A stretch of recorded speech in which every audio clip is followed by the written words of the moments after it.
Well, hi there, it's Matthew Blades, and welcome to another episode of Learn from People Who Lived It. We're going to talk to Ruth today, and Ruth had a bad trip. I mean, it's a little bit more than that, but essentially, Ruth had a really bad trip one night. And maybe I resonate with Ruth's story because in my early 20s, I tried acid. And I remember that acid trip being, a mess. Friends had to talk me out of running into traffic because I thought I could jump over the cars. I had all these hallucinations and moments that I think profoundly changed me for the rest of my life. I would definitely declare that there was like a Matthew before and a Matthew after that acid trip, and not necessarily in a bad way, but in a different way. That isn't the case for Ruth. One night, she had a bad trip at the hands of a brownie she didn't realize was laced with PCP. And what happened next is the reason she's here to talk to us today. Let's jump into it with Ruth right after a word from our resource partners. One of our proud resource partners is Eric's House. Here's the deal. Nothing quite prepares us for the heartache of a profound loss. And grief isn't a problem to be fixed, but rather a normal reaction to loss. So when somebody you love dies, it might feel like everything you once knew as true has changed. When we experience that loss, especially the ones that are really unexpected, like suicide or addiction, grief is complicated. That's where the community at Eric's House comes in. Link to them on the resources page at learnfrompeoplewholivedit.com.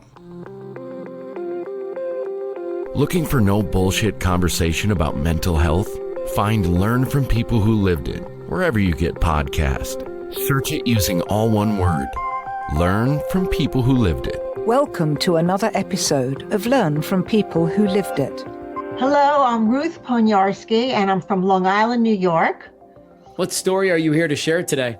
I'm here to share with you my story that I have written a memoir, Journey of the Self, which depicts my journey through surviving devastating mental illness and coming of age. Yeah.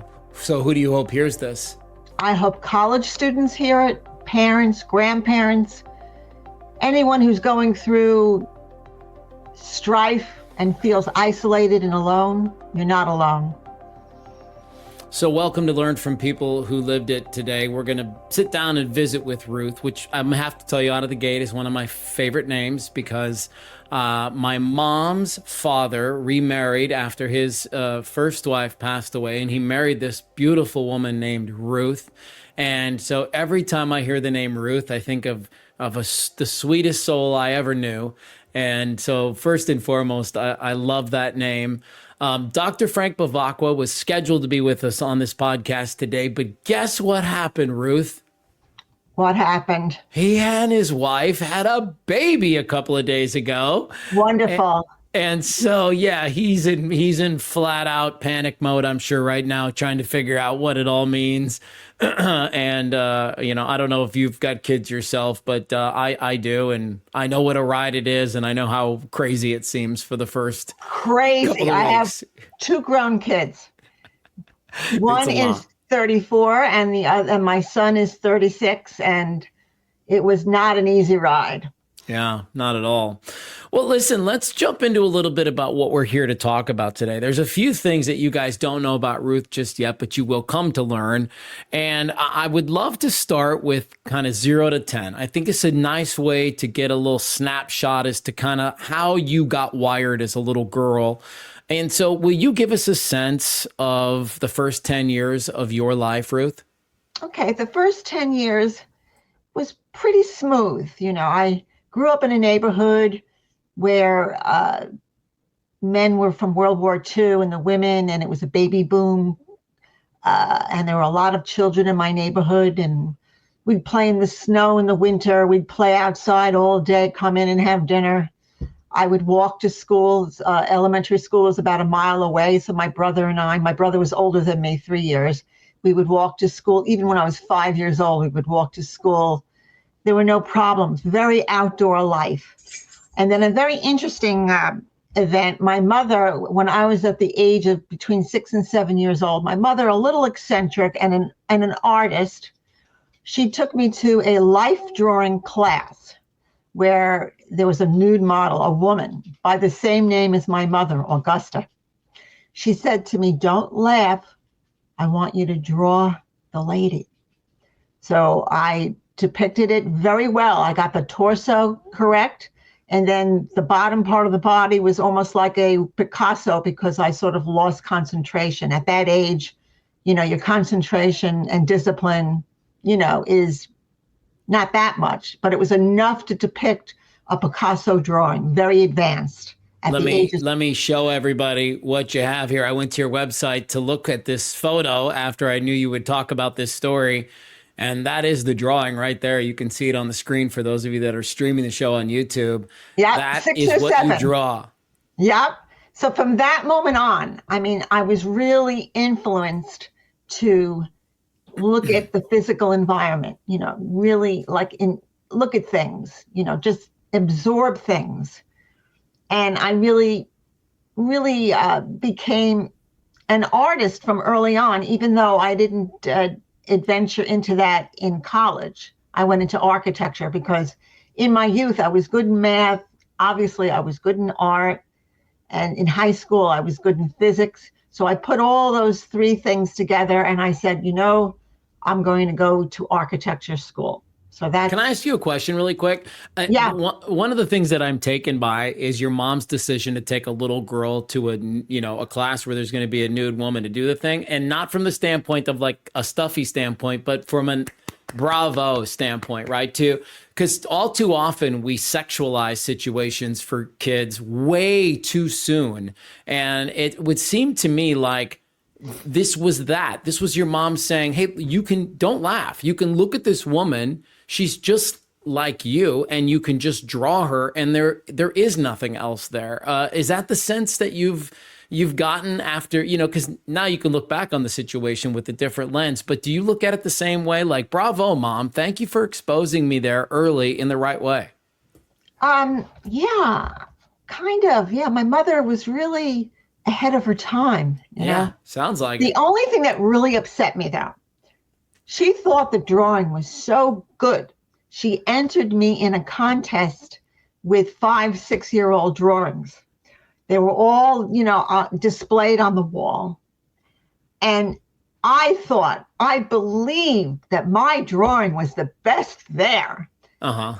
It didn't win. Okay. Aww.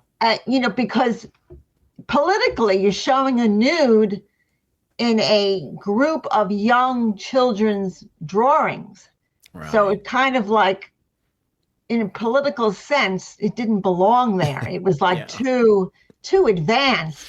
And the mayor of the city was there, and I wouldn't shake his hand. I was so adamant I wouldn't shake his hand.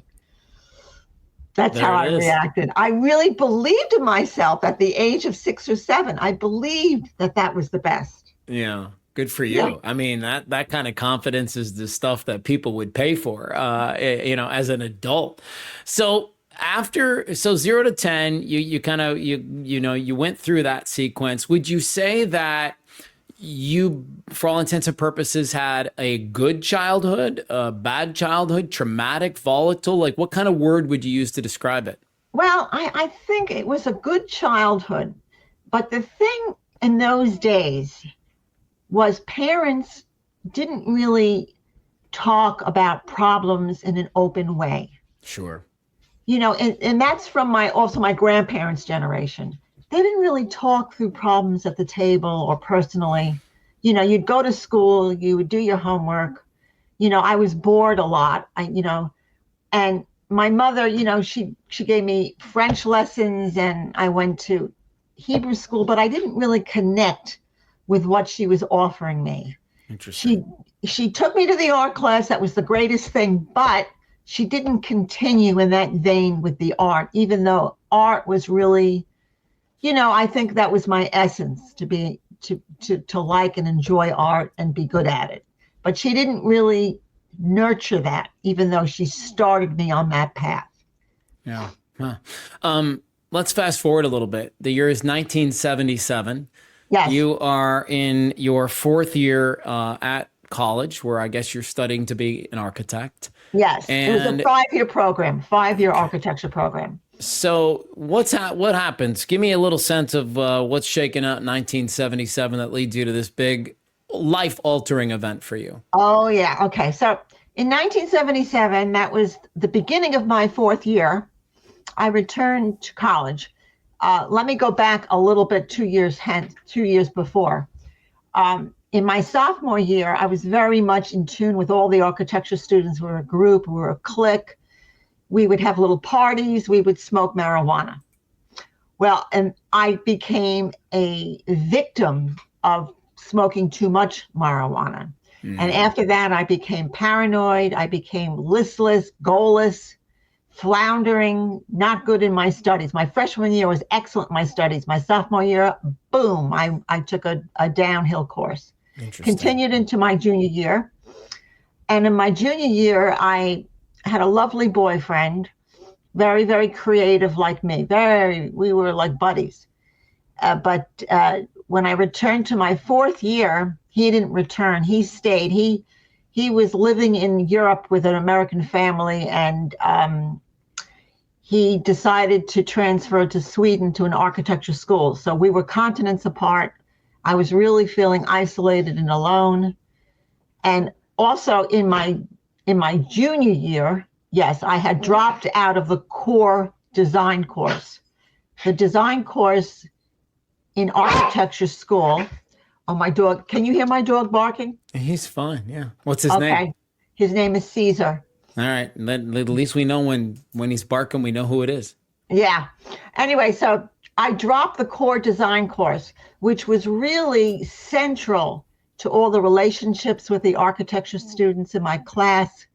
You know, we would congregate and do all-nighters with our projects. You know, we would stay up for 2 or 3 days finishing a semester's project, and we got close. But I had dropped that course in the junior year.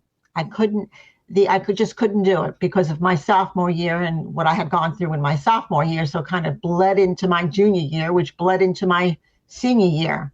So my junior year, I signed up for a fine arts painting course. So I took one course in that, 2 semesters.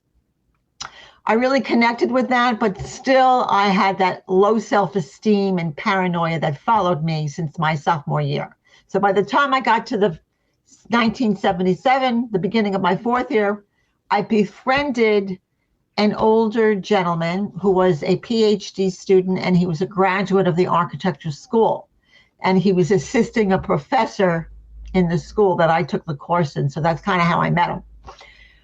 And he took the place, but not completely, of my boyfriend. He became a friend, and he had a roommate, Hans, who was a PhD physics student who I had long conversations with. Anyway, so I came back from Thanksgiving in November, and he invited me to this intimate party at his apartment with Hans and a PhD physics students. And they had soda, no wine, no drinking liquor or anything, just soda and little treats and everything. And the party went through. I was talking the whole party, but I didn't talk to the gentleman that I was friendly with. I talked to Hans and all of his fellow students. At the end of the party, I hadn't eaten anything. I was talking the whole time. I was a very talkative person. At the end of the party, this gentleman who I befriended, I will call him Dennis, he gave me a brownie cake, a delicious brownie cake laced with angel dust, which is a PCP or a tranquilizer for large animals, such as horses or elephants. Wow. It's worse than LSD. You know, it's a street drug, but it's worse than LSD. How so? I hallucinated. I mean, wow, did I hallucinate? I wanted to jump out the window. It was a 1-story apartment, but I wanted to jump out the window and just run. I wanted to run away. I wanted to run. So Dennis kept me from jumping out the window. Then I managed to sit down on his bed in his room for about an hour and kind of like chill out.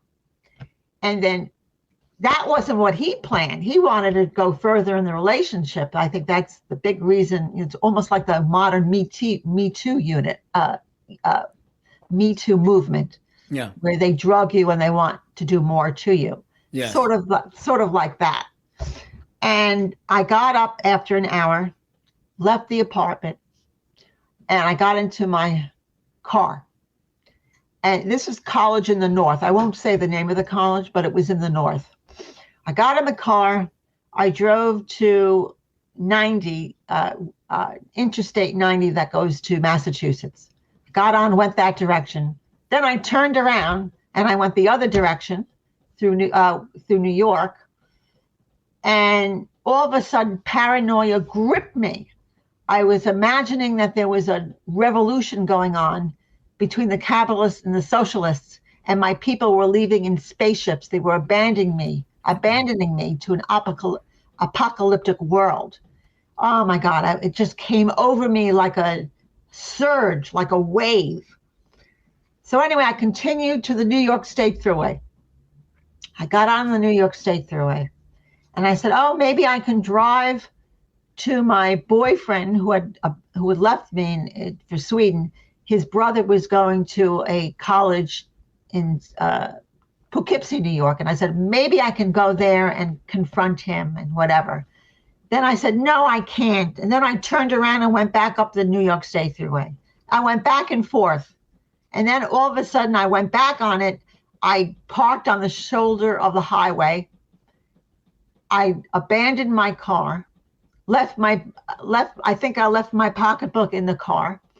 I started walking and walking. By the time, this was like midnight now, I kept walking and it was not good weather. It was damp and wet. Somehow I lost my shoes. I walked about 12 miles on the shoulder of the New York State Thruway going And south. you're high, right? You're hallucinating. You're tripping. Yeah, but in a paranoid way. Right. Paranoid. And I walked and then till dawn. Now, when the sun came up, reality kind of hit me for a minute. And I said, I hitched a ride back to the college town to where my apartment was. And when I reached the apartment, my father, who was frazzled, was there. Dennis and his nice roommate were there. My two female roommates were there. And I just kind of like zoned out. I didn't pay attention to them. And I'm still going through this period of paranoia and still in a horrid state. But I managed to like bypass them.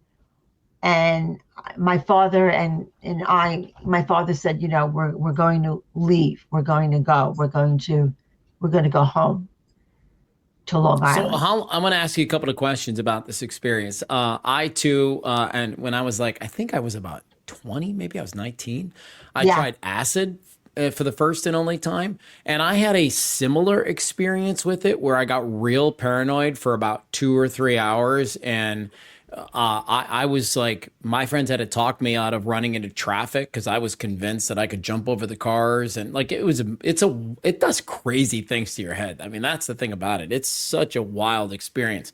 How long beginning to end, but before you felt like yourself again, did that take? Is that a 10-hour process? Is that 15 hours? No. When I left with my father, and let me just backtrack for 1 minute though. Sure. The combo of my low self-esteem and my paranoia from the marijuana in the sophomore year lingered. It lingered with me. Again, I never talked about it with my parents. They were never open to my problems to talk about them. So it lingered for 2 years. And then the combination of that and the PCP, the combination of that like threw me over. Yeah, right. The effects lasted. Oh yeah. So he took me back. We spent the night in the hotel in the Holiday Inn, and I hadn't eaten for 24 hours either. So I had a little dinner. And the following day, it was the hardest journey for my father to take me back, 3.5 hour ride to Long Island. I wanted to jump out the car. I mean, he had one hand on the steering wheel and one hand on me. I just wanted to jump out of the window. And Like you were suicidal? No, not suicidal. Paranoid. There's a difference. I didn't want to end my life. I wanted to run away. Got it. The revolution was still going on in my head. I didn't want to be abandoned, even though I was with my father. Wow. So I was irrational, but not suicidal. Never suicidal. With all the stuff I went through, I was never suicidal. Just but anyway, paranoid as hell. Paranoid. That tripping lasted anyway. The effects, and I couldn't sleep.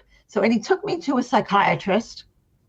My first time in a therapy in a psychiatrist's office, which was a little bit daunting to me because I didn't know what to expect. It was strange. I didn't really want to talk, but he took me there before he took me to our home. And the psychiatrist said to him, your daughter is experiencing a nervous breakdown.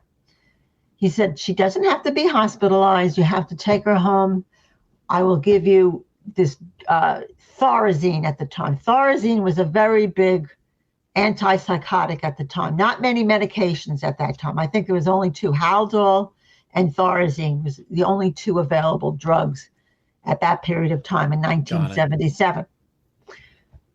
And so the Thorazine helped me sleep, but I couldn't sleep. I went days with broken sleep. Days. Wow. Days with broken sleep. That's just the beginning of this whole adventure. That's just the icing. That's all it is.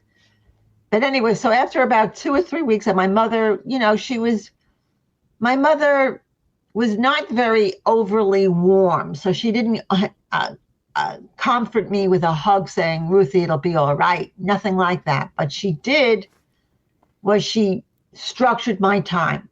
We did art projects. We did collages together every day. I had my 3 meals a day. It was this very structured, non-stressful environment. And creative. That must be mentioned, right? Yeah, you have an outlet for some of these feelings. Yeah, so it was sort of like occupational therapy, Yeah. And so she did that, and she did that instinctively. She didn't talk to anybody about what she should do. She just, followed through with her plan, and that's what we did. So about after 2 or 3 weeks, I was back to, quote, normal. And I guess I took the semester off, and then in the winter of 1978, I think it was, the spring, I signed up for the spring 1979 architecture program in Brooklyn at Pratt. I transferred there. I never gave up. I never stopped. I always went forward, never gave up. I had to pursue this degree. I started it. I had to finish it. Can I ask you a few questions? So, yeah. The podcast is called Learn from People Who Lived It. It's an opportunity, I think, to learn from somebody who's done the dance. And so I've known a lot of people. You must know a lot of people who have all taken drugs. They've taken psychedelics. They've taken acid. They've taken, smoked weed. I know people that have done every drug on planet Earth, and they never had a bad trip. They never had a bad experience. Or if they did, they worked through it. And then as soon as it was done, they were able to set it down. Have you been able to pinpoint what it was about you, and maybe it was the combination that you mentioned earlier, maybe it was the environment, but what do you credit to that bad trip? Was it bad drugs? I mean, what do you think it was? As I said, I had a very low self-esteem. I was depressed. Okay. I was anxiety driven, and I was paranoid. And that lingered from my sophomore year. And it's almost like that trip turned the volume up on it. And the fact that my boyfriend, who I decided I wanted to get married to this boyfriend. That's how much I depended on him to come back. And he didn't come back. So I felt abandoned. So the combination of losing him is almost like losing somebody. Sure. He's on a different continent. I lost my love, Yeah. And he didn't realize what was going on. He was too young really to grasp the seriousness of it and what I was going through. And it was devastating. I can imagine. And so that combination with the PCP set me off. Plus, I have a very webbed mind. I'm very creative. And that kind of creative mind, I think, could really be susceptible to this kind of outburst. I would say 100% because I have a very similar, very creative mind. I don't need drugs to take me to a place. I can go there by myself. And, this mind can think up just about anything sober. When it's whacked out on something else, boy, can it go to a crazy place. And so I feel you there. And so the reason that I asked that question, Ruth, is because so many kids, they get in, and it's tough, right? Let's be honest with each other. You and I can both look back because we're removed from it. But man, when you're 17, 18, 19, 20, 21 years old, in so many ways, you're still figuring out who you are and you're still trying to find your way in this world. And if you don't feel good about yourself and, life maybe has you anxiety ridden, almost the worst thing that you could do would be to self-medicate or to try something like this that could have a very detrimental effect. And what's interesting about your story to me is, all these years later, I can still viscerally feel you when you tell that story. That's how much of an impact it had on your life. And I want other people to understand that one choice you make, whether you knew that it was this or the other, could have you in a really different state of mind for a long time, one that takes a lot of work and effort for you to battle yourself back from. And so you go back to school, you transfer to Brooklyn. Is it at this stage of the game? Are you sleeping better? Are you starting to feel better about yourself? Have you met anybody new? Are the pieces of the puzzle starting to come together still, or does your life feel still anxiety-ridden, paranoid, some of these things? Okay, I'll let you know. I'm jumping ahead a little bit, but for about 7 years, I had breakdowns every 6 months to a year. Okay. What does a breakdown mean? Nervous breakdown, just like the one I described to you. Okay. Some were less like ripples, and some were very death-defying. Like my first one, going down the highway, death-defying. I mean, death-defying. And I think that the effects of the PCP and the marijuana was in my body. I don't think it went out. It didn't go out. And what I would react to in my life would be social stresses. I was I had a harsh conscience. Did I say the right thing? People are looking at me. They can see through me. They can see that I had a nervous breakdown. They could see that I'm inadequate. I felt inadequate. And that low self-esteem followed me. Even though I was pretty, I was accomplished, I still, stuck to my guns and I went through architecture. But in between these episodes, okay, I went to school. I traveled, believe it or not. I held jobs, not very well, but I held jobs. I just kept going and I led a double life. I did not let the people around me know, my peers. They didn't know I was breaking down every 6 months to a year. I kept it hidden. I made all the excuses in the book. Nobody were you embarrassed by it? Do you think you were embarrassed? Oh, yeah, I was embarrassed. I had a low self-esteem. And at that time, in 1978 and 79, it wasn't really open as it is today. Even today, it's not even that open. I know. We think we're so far, but we have so much further to go. Absolutely. And people look at me when I tell my story. It's like, wow, that's different, or they have a hard time relating to it, or they do relate to it. It's either or. Yeah. But at that time, I felt ostracized. Even though I wasn't ostracized, I felt ostracized. It's all going on in my head. Because as I said, in between episodes, I led I try to lead a pretty normal existence. And I will tell you, the psychiatrist I had, okay, he was like in a Freudian kind of bubble where he didn't offer any common sense. He didn't offer any real kind of talking and conversation. Instead, he would have me free associate, talk about what I'm thinking, what I'm dreaming, my past. And I didn't really connect with him. I didn't connect, which is not good, you know. And he also, in time, came remiss to the symptoms of my cyclic demise. And I'll tell you the symptoms that developed. I would lose sleep. Without sleep, you can't do anything.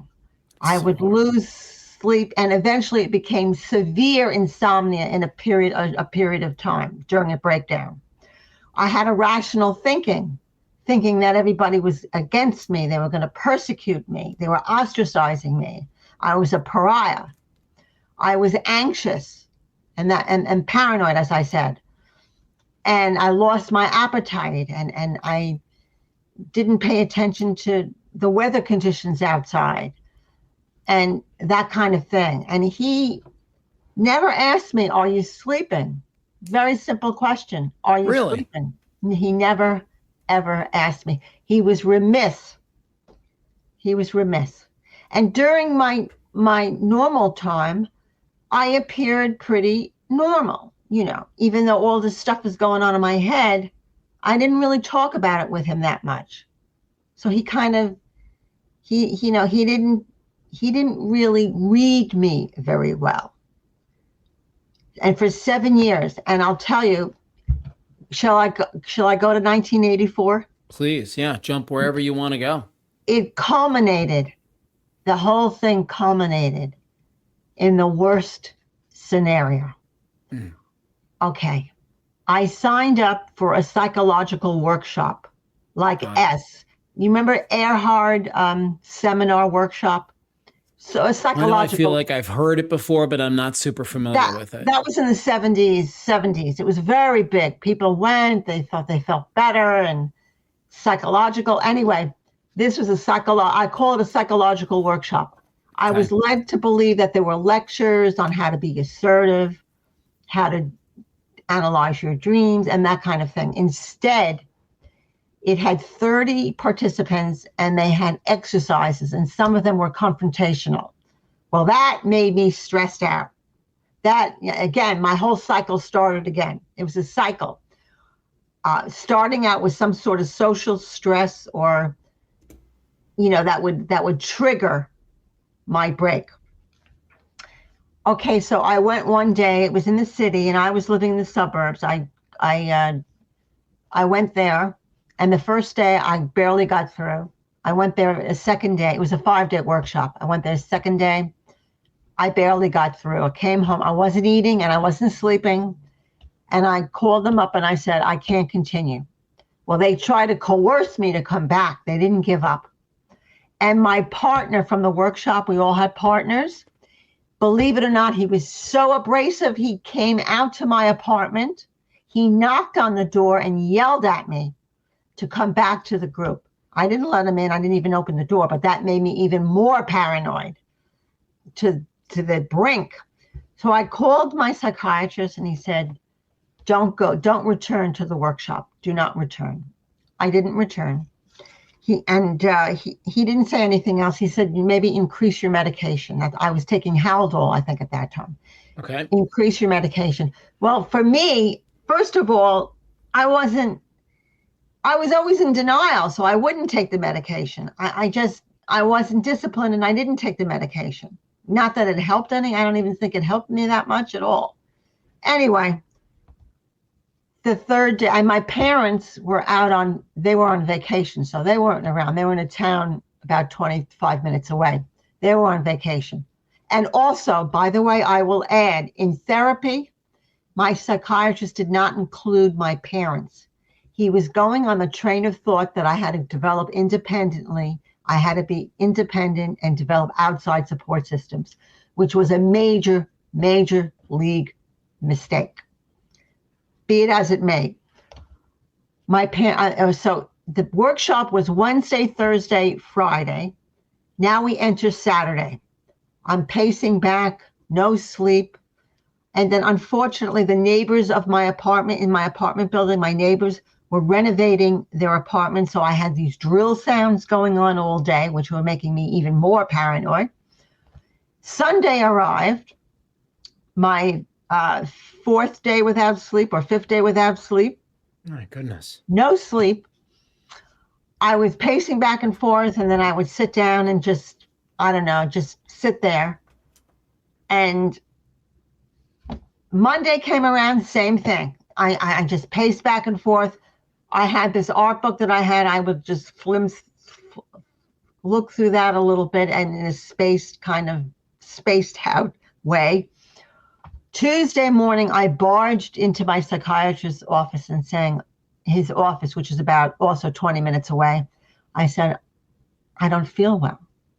He never asked me if I was sleeping. And I just, it was a wall. I couldn't communicate to him that I wasn't well, that this was serious. He said to me, he goes, I have other crisis patients. Please come back at your designated time Thursday night. I left, isolated and alone. My parents gave me a call. They were back from their vacation. I said, I can't, I didn't even trust my parents at that point. I didn't trust anybody. I didn't trust anybody. I was in this psycho state where I was isolated and I just couldn't get through to anybody. I was yelling, but nobody could hear me. Wednesday came along, the seventh day without sleep. That was Halloween. I had this idea. Oh, and the drilling was going on in that apartment. You know, it would last till about 9:30, 10 o'clock at night. Jesus. And I said, you know what? I want to leave. I want to get out of this my apartment. I want to leave. And I thought if I went through the front door of my apartment, that I would be persecuted and killed. I tied the bed sheets together, flannel bed sheets, to form a rope. I anchored the rope on the steel post of my kitchen table. I brought it to the window, which was about 5.5, 6 feet away. I climbed out of my window, holding onto the sheet. I thought I could rappel the wall. The force of gravity was unbelievable. You never felt a dead iron weight pulling me down. I knew I couldn't rappel. It wouldn't work. So in about 3 seconds, I planned my fall. Feet first and then rolled to my side so I didn't hit my head. I fell 30 feet. This was about 1 o'clock in the morning. I fell about 30 feet, 25 to 30 feet. I landed the way I planned, blacked out, didn't remember a thing. Woke up in the emergency room at the local hospital. I was on the stretcher. I sat up and then I was an idiot. I sat up because I broke my back. And I was still going through my paranoia. I was still in my paranoid state. Anyway, so I had 12 hours surgery, a month in critical care, a month at Rusk Institute Rehab in New York City, 5 months in a wheelchair. And then in January, so that's October, November, December. In January, I left Rusk, the beginning. And in January of 1985, I found the right high-risk psychiatrist. I found him. My life changed. Not only with the accident, but psychologically, my life changed. Because he found the proper medication for you? Because you were able to unload? No, not yet. He included, he was a Quaker, first of all. He was a Quaker. He was a veteran of World War II. He had 4 children himself. And he said to me, Ruth, no more trips alone to Europe. Yeah. No more living on the 3rd floor. We're going to monitor your sleep. We're going to include your parents and even your brother in therapy.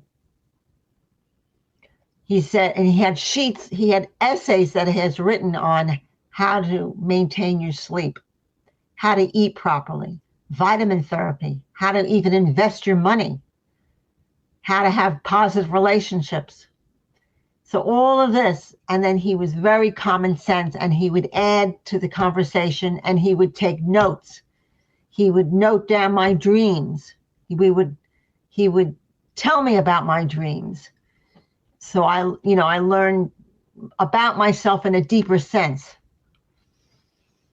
And this guy sounds like he should have found you, 10 years ago, and it would have been so different, right? It would have been very, very different. Very different. And here's what I want to just pause you on really quick, and to just make sure that we articulate this point to our audience, which is he was super progressive back then, and he embarked on a holistic plan for you. He hit you from all of the angles. He didn't say, you got to figure this out by yourself like that other guy did. He said, no, hold on.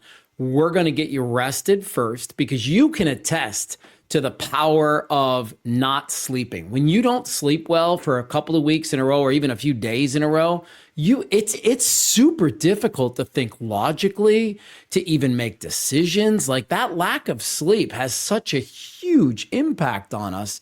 And I would, and so I'll drive a stake into that, which is like, if you don't feel well and you're not sleeping, you should consider that the sleeping part of it might be the thing that you need to tick off first, because that sleep is so critically important to your health. You must preach sleep now as somebody who's, a little older and wiser, right? Absolutely, I do. Right. Absolutely.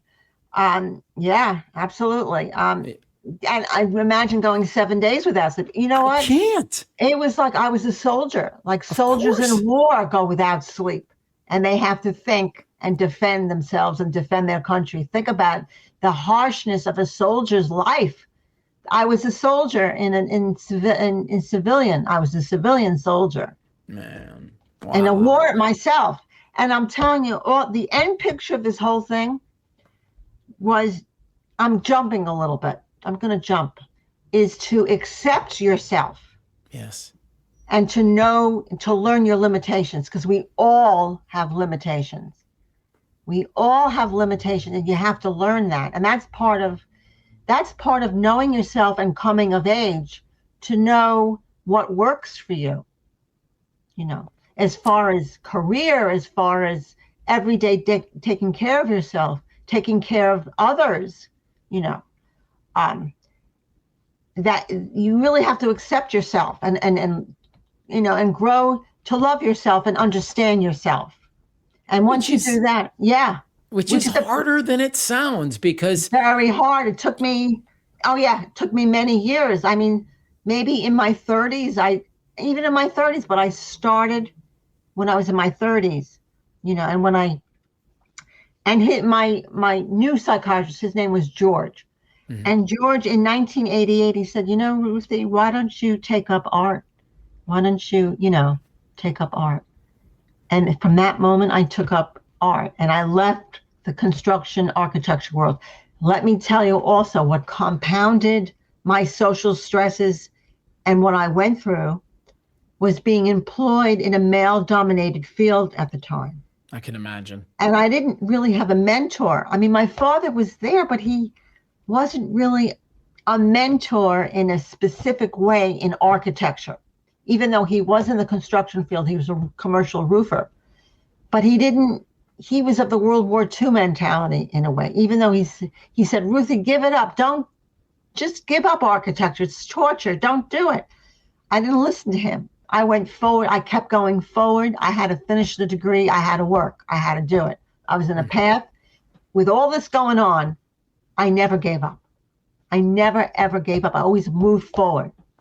After each break, I would move forward, even though I wasn't moving forward, because I wasn't really in the architecture world. I lacked certain disciplines, and I was always given the same rudimentary tasks. So I didn't really advance in the architecture construction world, which also compounded my low self-esteem. Everything compounded. That's it. Almost never is it like one thing. It's It's usually a culmination of a few events. There can be one like kind of tipping point, but it is usually a bunch of different stuff. And so let me ask you a question. When you find art, when you make that transition into art, coupled by the fact that you're sleeping, coupled by the fact that you're in therapy and your parents are aware of the situation too, coupled with the fact that you're in a different environment, do you start to shift mentally? Does some of this paranoia and self-esteem start to smooth out for you? Absolutely. Ever since George, I still had breakdowns, and I had major league ones, but they were four years apart. Then they became 6 years apart. Then they became 8 years apart. And knock wood, my last episode was in 2010. Now, after 2010, I started writing my memoir. Now, writing, I have to tell you, I'm jumping ahead a little bit, but writing my memoir, I was able to look at myself objectively, minus the emotions, and see the patterns, because there was definitely a pattern of demise, a pattern of my existence. And it happened over and over again. And that's to the sin of my first psychiatrist, who didn't even realize consciously my pattern that was occurring. What was that pattern? The pattern was social stress. Then I would start to lose sleep. Then I had irrational thinking, paranoid, anxious. My low self-esteem was blatant. And that would last for a period, no sleep. It would last for a period of 3 or 4 weeks. And then I would resume my life again. I got sleep. But the whole thing is, I think you can narrow it down to lack of sleep. And I'll also say that I think the effects of the PCP and the marijuana over all of the years and all of the episodes started to wear away. It weared away. It was in my head and it wore away. And I will give you this example. George told me, he said he was very keen on news. And he said a journalist back in the 70s or 80s was curious about an LSD experience. He was a journalist. He tried LSD. He ended up in a mental institution in Vermont for many, many years. I don't know if he's ever out. So it can affect certain individuals in a very devastating way. That's so important to say. And I work with a couple of different organizations where they work with folks and they use psychedelics as a therapy. But even those people are really quick to say there are certain folks that if they ingest this stuff, it's going to change the trajectory of their life and they should never, ever touch it. And so it's so important for you to say that. Like, honestly, what I said earlier is true. Some people take this shit and they're okay. They learn a couple things from it. They have visions. They figure some things out about themselves. But for other people, it can be an absolute disaster. And it breaks my heart that this happened to you as a young girl, and what happened to you happens to all of us that experience these huge traumatic events. They tend to stick with us for a long time, and they tend to take a long time to sort out because there is no quick, easy fix. How would you describe your state of mind now? You're a mom, you've got 2 grown kids. I'm assuming you met somebody. How would you describe yourself now? I'll go back a little to go forward. Okay. At the age in 1987, This is like 2.5 years with George. I found the right guy. After 13 years of dating and feeling inadequate and not really coming out really positive thinking about anybody really, although I did have boyfriends. I just never connected because of my secret life.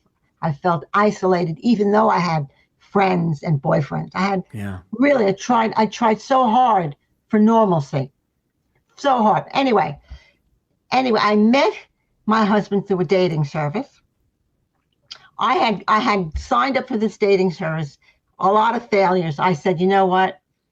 This is not working. And then I decided at that point, at the age of 30, I believe, I'm going to be happy with myself and I'm going to live alone. And I threw out all of the guys I had gone to. I threw them all out into the ocean. I said, that's it. No more. 3 months later, I get a call from the dating service. You know, they say, we have a gentleman that's interested in dating you. So he called me, and everybody knows my name, Poniarski. His name is Richard Poniarski. I said, what kind of name is Poniarski? You know? Yeah. What kind of name, you know? But anyway, we went on a date. He came up to my apartment to greet me. He called me Rita. I said, no, my name's not Rita. My name is Ruth. Anyway, we went out on a date, very polite, very sincere. He had gone to medical school in Italy. He was there for 8 years, loved Italy, loved it, but he came back.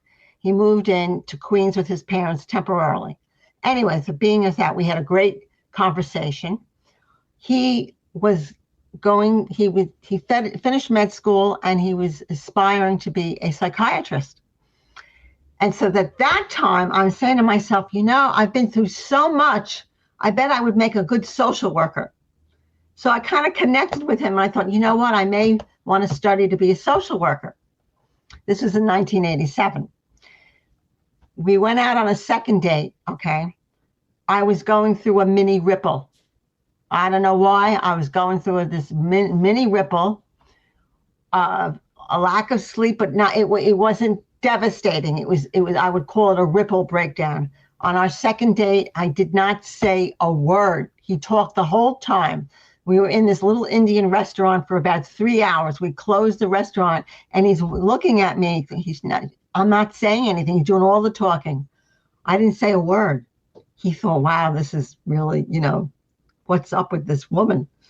All right, so we go back to my apartment. He gives me a cheek goodbye. I thought I would never see him again. I thought that's it. You know, he thinks I'm weird and whatever. A week later, he calls me. He goes, let's go see a movie and go to dinner. I guess going to a movie, I didn't have to talk. So we went to a movie. And then I guess the fourth date, around the fourth or fifth date, I told him everything about me. I told him what I had gone through. All the years, all the stuff. It didn't faze him. It did not faze him. I don't even think it registered how serious it was in his mind. Yeah. Okay. But anyway, we got along great. Again, he was a sincere, nice guy. You know, not a mean bone in his body, and he didn't look down on me for what I told him or anything. He just, whatever. Another week goes by, or 2 weeks, and I said, you know, if we get, you know, really serious, I have to have a commitment, you know. He got down on his knees and asked me to marry him. So we got engaged about 2 months into the relationship. 3 months, 3.5 months into the relationship, we got married civilly in the city on Long Island. How were your folks with this? I guess they were happy, but they weren't like, they were a little worried. They're always in the back of their head. You know, they're always a little worried. Yeah, right. As any of us would be after 3 months, right? Okay, so, and then 4 months, in 4 months' time, let's see, we met February, April, March, May, June, 5 months, right? Is that 5 months? 5 months later, we had a Jewish wedding, a religious wedding. All right. And the funny thing on the wedding, we're going down the aisle. My parents brought me down the aisle. You know how that goes. And I'm right on the floor before the bima. When you go up the steps in the temple, you got the bima up the steps to the stage. They left me there. And then, so Richard's parents brought him down before me, and he was up on the bima. He said to my father, bring her up, escort her up to the bima. And my father waved to him and said, come down and get Ruth. Come down and get Ruth and bring her up to the bima. This went on back and forth for about a minute. I'm going, I'm getting married, and this is... You guys figure this out here. We got a wedding ceremony. Yeah, everybody was laughing. Finally, Richard came down and got me, and we went up and we got married. Look at And that. we've been married now for over 36 years. That's incredible. That's incredible. How was life as a mother going through those experiences in the late 70s and early 80s? How do you think that your experiences imprinted you as a mom? Well, I had a lot of wisdom to tell my kids, even though my son had difficulty. He had difficulty. And my daughter had, she was more, she was easier than my son. My son was very creative and very, he didn't sleep well. And it was almost like reliving something here. I can imagine. Yeah. But we held on. I held on, took him to everything I can help him with, and he turned down. He turned down. He's independent. And my daughter's independent, and that's all you can ask for. But along the way, I had a lot of wisdom to talk to them about. So they would listen, but as they got older, they would listen a little bit more, That's how that works. That's how that works. Yeah. And I went through a couple of major breakdowns with them. So they were aware. They were aware, which is very different than most children. Yeah. Yeah, that is a critical piece. That's one thing as parents we could do a better job on, I think, is helping our kids understand what it means to be aware, not just of them, but of their surroundings and the things that they're experiencing and thinking and feeling. And because it would have been so nice to go back to that little girl that you were and say, hey, let me help you with that esteem. Like that's coming from a place that I can help you with that, and we can work through that. And I don't know if we don't offer that help to people as much as we probably should. What about your husband? Has he been very supportive of not all only that you've been through? supportive, but the other way around? I've been very supportive of him. Yes. And because he lived through some of my breakdowns, he became a more aware psychiatrist. He lived through it. So with his patients, he's not just book learned and clinically learned, but life learned.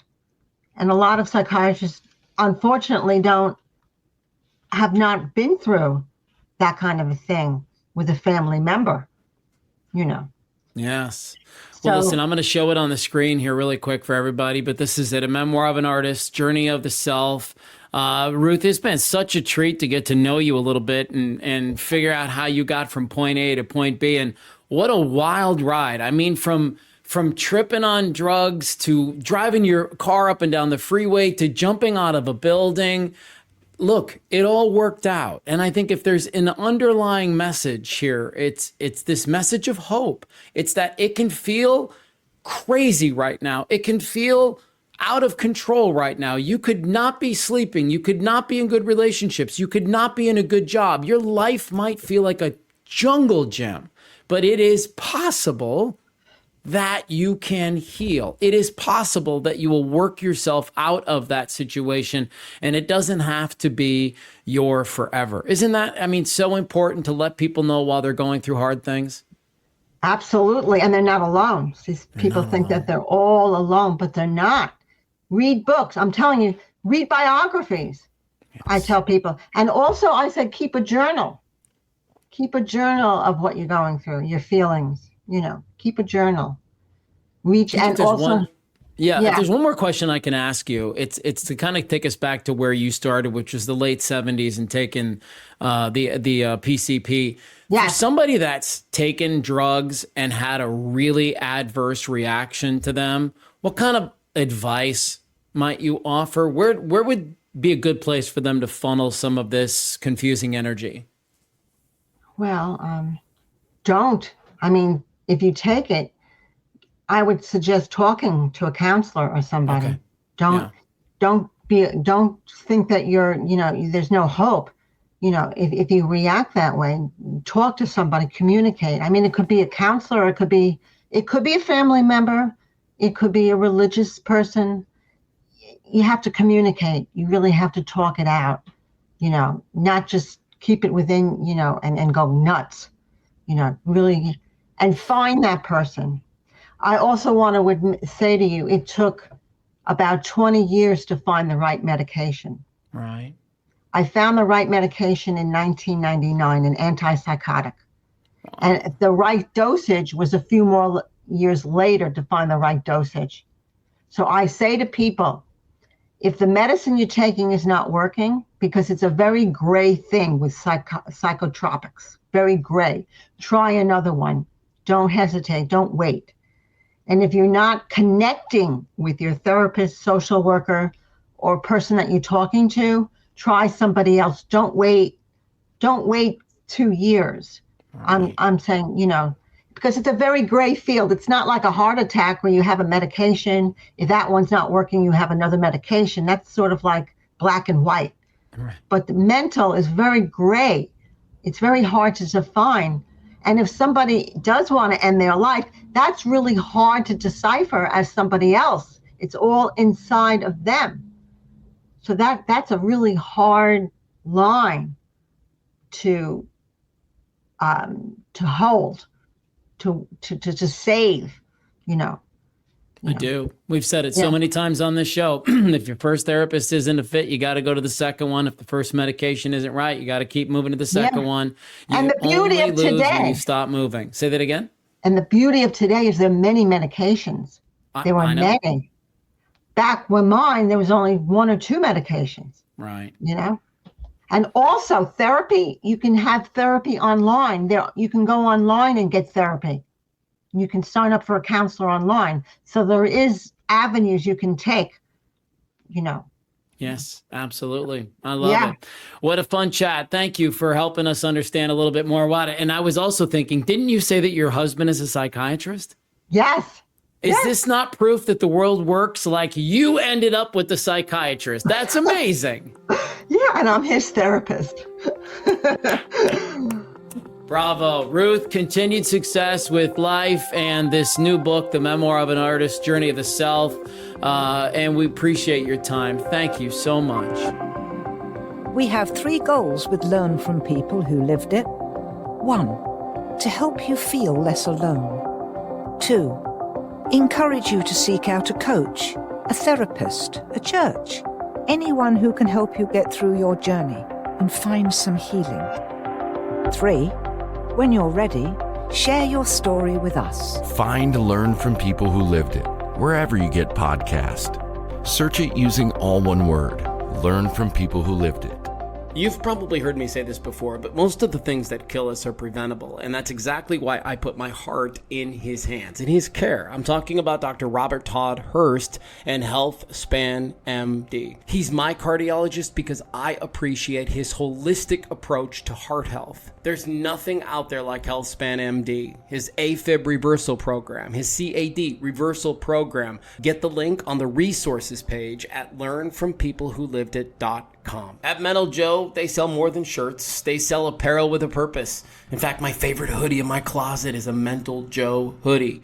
They help out G.I. Joes to the average Joes 1 t-shirt at a time. With every purchase, you help them support organizations that can provide services to help others get out of their heads and into their bodies through plant medicines, equine therapy, yoga, and other non-traditional mental health treatments. Link to them. Pick out your favorite t-shirt or hoodie right now at learnfrompeoplewholivedit.com/resources.